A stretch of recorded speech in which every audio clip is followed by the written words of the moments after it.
واقعہ کربلا تاریخ اسلام کا وہ پرسوز واقعہ ہے جو قیامت تک بلایا نہیں جا سکتا، جس میں نواسۂ رسول حضرت امام حسین رضی اللہ تعالیٰ عنہ کو شہید کر دیا گیا تھا۔ یزید خلیفہ کی مسند پر برجمان ہو چکا تھا اور اس کے لیے سب سے بڑا خطرہ اللہ اور اس کے رسول صلی اللہ علیہ وسلم اور دین اسلام پر ڈٹ جانے والے حضرت امام حسین رضی اللہ تعالیٰ عنہ تھے، جنہوں نے اپنے نانا کے حق پر مر مٹنے اور اسے بچانے کی قسم کھا رکھی تھی۔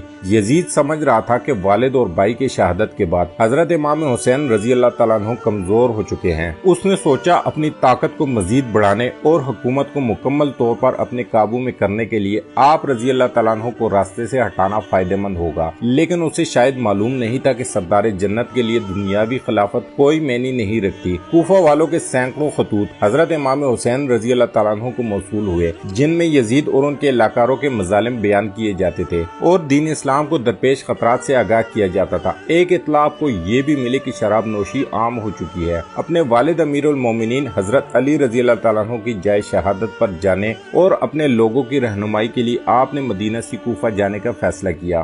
چنانچہ 28 رجب سن 60 ہجری کو آپ اپنے 72 ساتھیوں کے ساتھ مدینہ سے کوفہ کی طرف روانہ ہوئے۔ براستہ مکہ حضرت امام حسین اپنے 18 اہل بیت اور 50 اصحاب کے ساتھ کربلا پہنچے۔ 8 ذوالحجہ کو آپ کو کوفہ والوں کی چیخنے کا اندازہ اس وقت ہو چکا تھا جب آپ نے اپنے چچا زاد بھائی مسلم بن عقیل کی شہادت کی خبر سنی، لیکن آپ نے اپنا سفر جاری رکھا۔ شاید آپ اپنے نانا حضرت محمد صلی اللہ علیہ وسلم کی اس پیشن گوئی کا انتظار کر رہے تھے جس کا ذکر حضرت محمد صلی اللہ علیہ وسلم نے اپنی زوجہ ام المومنین حضرت ام سلمہ سے کیا تھا۔ بخاری شریف کی روایت کے مطابق آپ نے ام سلمہ کو مٹی دی اور کہا تھا، یہ کربلا کی مٹی ہے، جب یہ سرخ ہو جائے تو سمجھ لینا میرے جگر کا گوشہ اور میرے گھر کا پھول حسین ابن علی شہید کر دیا گیا ہے۔ حضرت امام حسین اپنے اہل بیت کے ہمراہ 2 محرم الحرام سن 61 ہجری کو کربلا پہنچے۔ بعض روایات میں آتا ہے کہ جب آپ کی سواری کربلا کے ریگستان میں پہنچی تو آپ کے گھوڑے پر ایک عجیب سی کیفیت طاری تھی جس سے وہ یہاں سے آپ کو دور لے کر بھاگنا چاہتا ہو۔ آپ نے پوچھا یہ کون سا مقام ہے تو معلوم ہوا یہ سرزمین کربلا ہے۔ آپ نے ارشاد فرمایا قافلوں کو یہاں روک دیا جائے، ہم یہیں پر قیام کریں گے۔ اسحاق نے آپ کے حکم کی تعمیل کی اور کربلا کے بنجر ریگستان میں خیمے لگا دیے گئے۔